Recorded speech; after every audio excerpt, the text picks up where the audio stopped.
nigga, Mamelody, I go. Mamelody, I go. I gotta wait for you. I gotta wait for your call.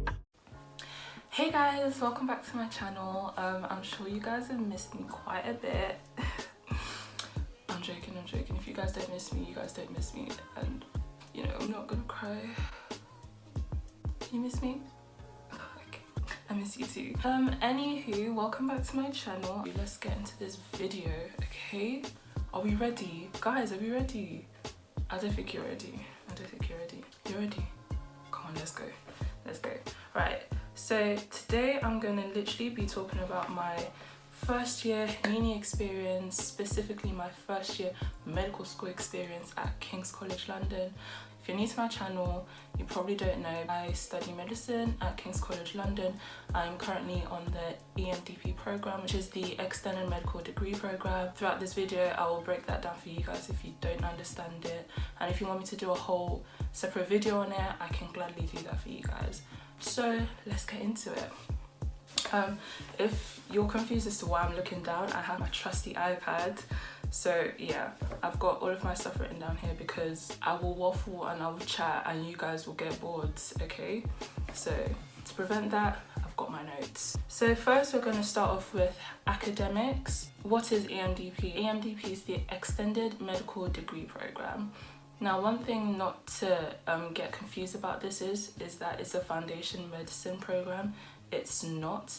It is a normal medical course. It's a medical degree. You get your MBBS degree at the end of it. All that's different is the first year is split over 2 years. So you have a more graduated form of learning into it. We do the exact same exams, we do the exact same lectures, we have the same lecturers, the same tutorials, everything is the same. The only difference is our first year is split over 2 years. Full stop. Period.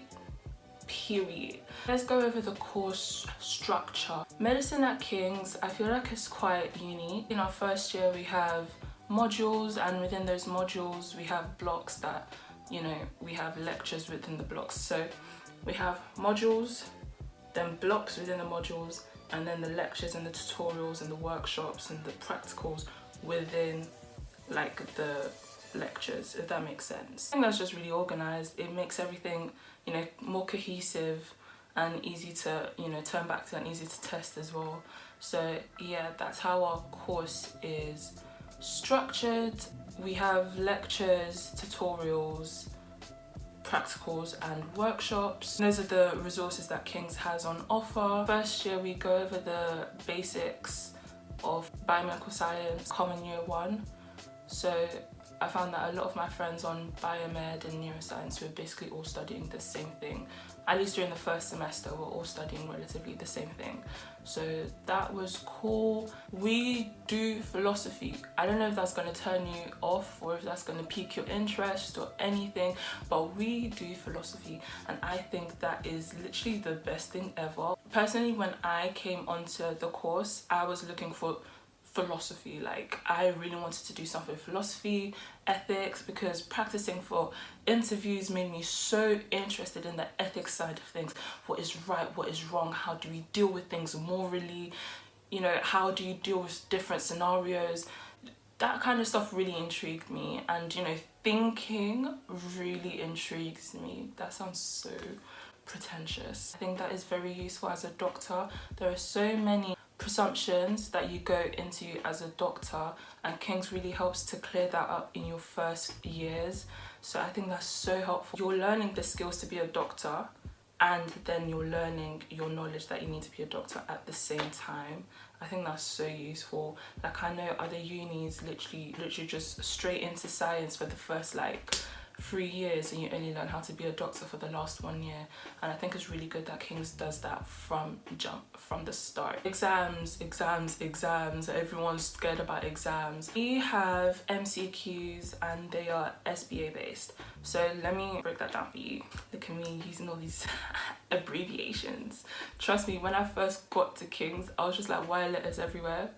What are these letters? Why is everything caps locked? But once you get used to it, you'll get used to it. So King's does MCQs, which, to put it plainly, are multiple choice questions, and they are based off of a single best answer principle. So you have your multiple choice, and I'm sure you guys probably think, oh, that's lush, that's easy. Believe I thought the exact same thing, but I remembered physics, AQA, A-level multiple choice, and you know, I was cautioned. I was like, oh, ooh. I was like, oh, scary. If you guys did chemistry as well, chemistry multiple choice questions, who were they trying to kill? That is just my question. Who were they trying to kill? If someone answers me that, I'll give you £100. The difficulty is the fact that those two answers are technically right. Should I say it again? Those two answers are technically right.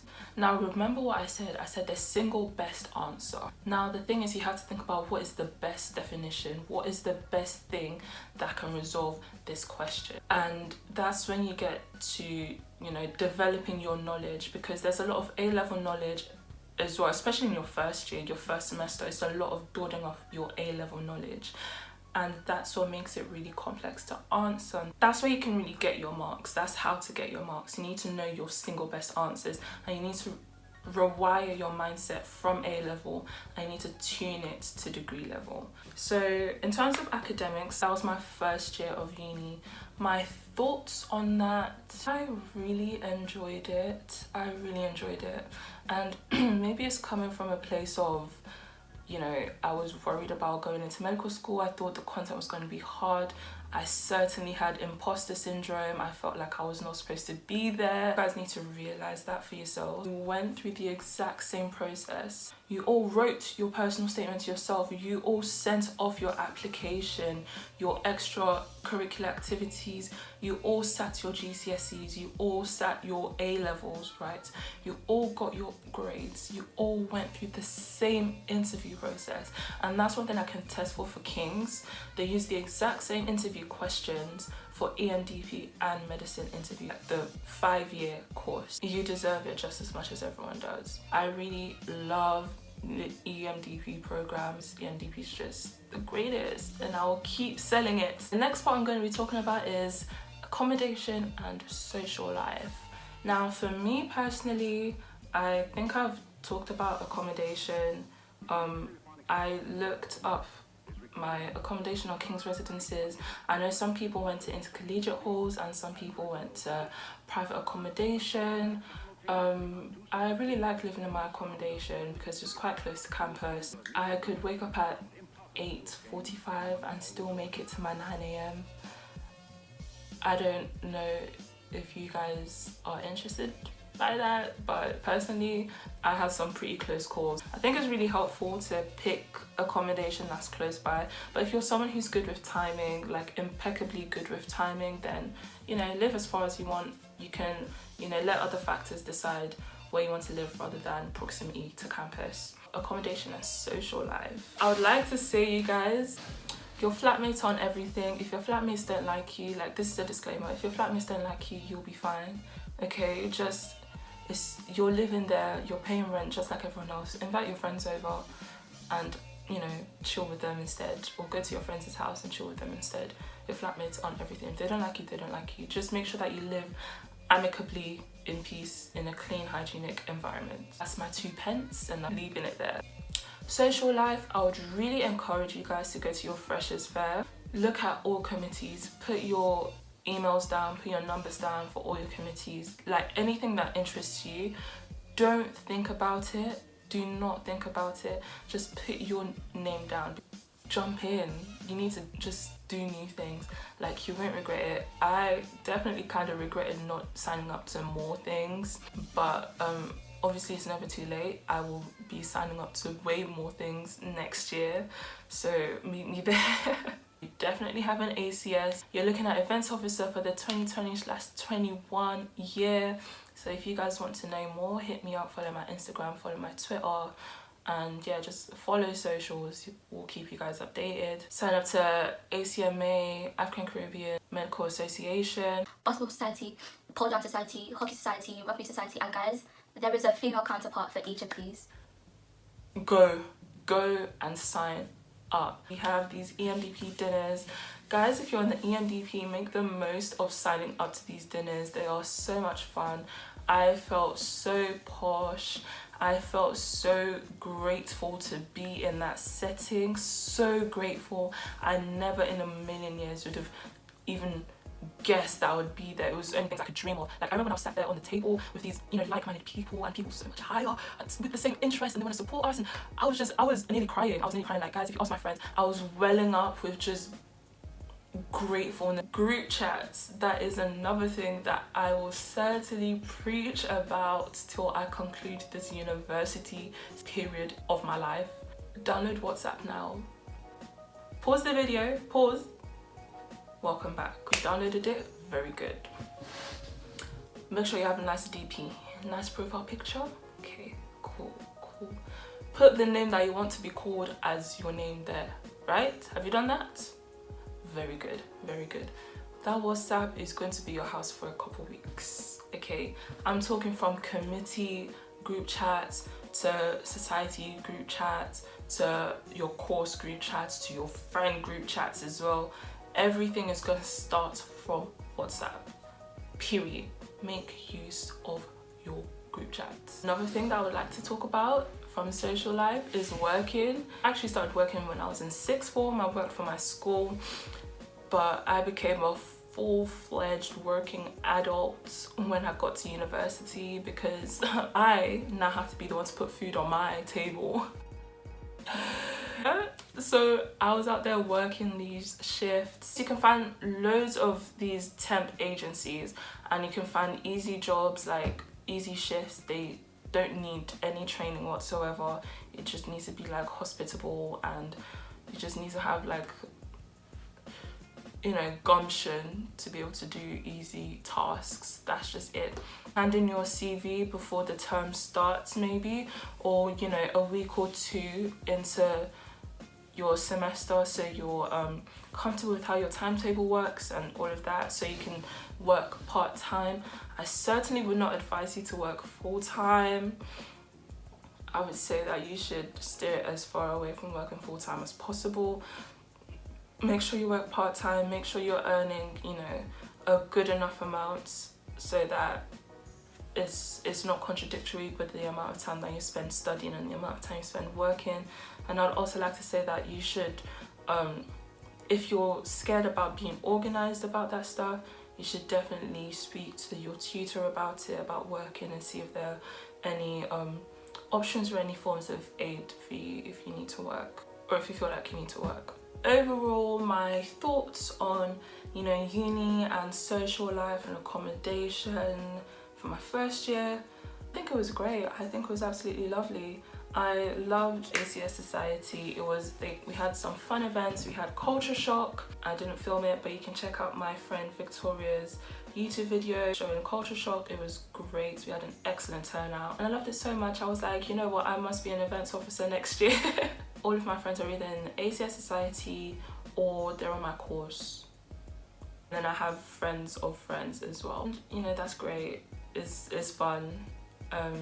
My social life was definitely not what I was expecting. I didn't expect it to blossom as much as it did, but I'm really glad it did. And yeah, I'm sure yours will too. Tips and advice.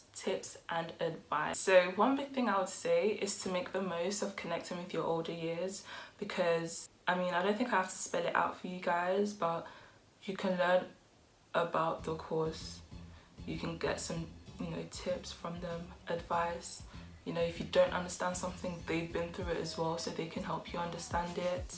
So some past papers, they can help you. I don't know if there are past papers, you know, they can help you. Practice papers or practicing in general if you need it. Another thing I have to say is, guys, have your hobbies on standby. Now, this is what I would advise you. I'm sure you all have hobbies. You're coming to medical school, you all said you're captain of some team, or you play some instrument, or you volunteer at some place. Have that your standard hobby. Yeah, you have your hobby? Good, have your standard hobby. Now I want you to pick something new that you want to develop. Yeah, that's how it's gonna work. you're gonna have to have other things to do while you're at medical school, because it can get intense. It can get intense and it can get overwhelming, and you need your hobby to calm you down. Personally, for me, I play instruments, period, but I've got a new ukulele just, you know, going into uni from my mom. Thank you, mom. But it was such a easy, like, mobile instrument. I could pick up and play it whenever I wanted, so it was perfect. Whenever I was overwhelmed, ukulele out, all the way out. And obviously my new skill that I wanted to develop was, as you guys may or may not know from my chatty get ready with me, it was my drawing and my art, because I stopped that way back when I was in year 11. I stopped drawing for a long while, so I was like, you know what, I want to become a better artist. That will be my hobby that I'm developing, and I was successfully able to do both whilst I was at uni. So I definitely would think, don't have one hobby that you keep going back to, because that hobby may then turn into a form of stress. So have something that you're developing so you can easily switch between two things. Oh, and I would say sign up for a gym or do some exercise. Exercise is good for you. Exercise is great. They're right. You feel good after exercising. Or maybe not even like you feel good, but knowing that you've exercised will make you feel good, because you know that that's what you're supposed to do. Yeah. Another thing I would say is that you should attend all the compulsory events marked in your timetable. Please attend. If your tutorial says that it's registered, please go. There's a reason why you're supposed to be there, you know. And obviously I don't expect you to go to all of your lectures. You may be ill, you may be sick, etc, etc, but endeavor to go to everything that's compulsory, please. One thing that I don't think a lot of people know about, especially in King's College London, did you guys not know? Did you not know? You can volunteer to be a subject, let's say a subject.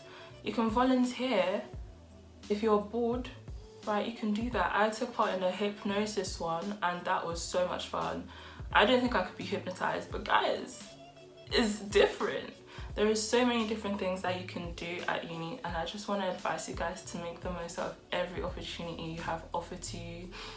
And especially if you're going to London or uni in London, go sightseeing, take walks, go ice skating. I know I'm certainly going to relive my first year again next year, so there's so many things to do. You should not be bored. This is the time for you to experience. So just experience everything to your maximum capacity. So to conclude, my first thoughts on my experience in medical school, if I was to rate it out of 10, I'll rate it like a 10 out of 10. I'll rate it a 10 out of 10. I'll give it an A star for effort, A star for achievement, etc, etc. I would definitely say that I had enough support when I was going in. I made really good friends. I've learned a lot, and the teaching was really good.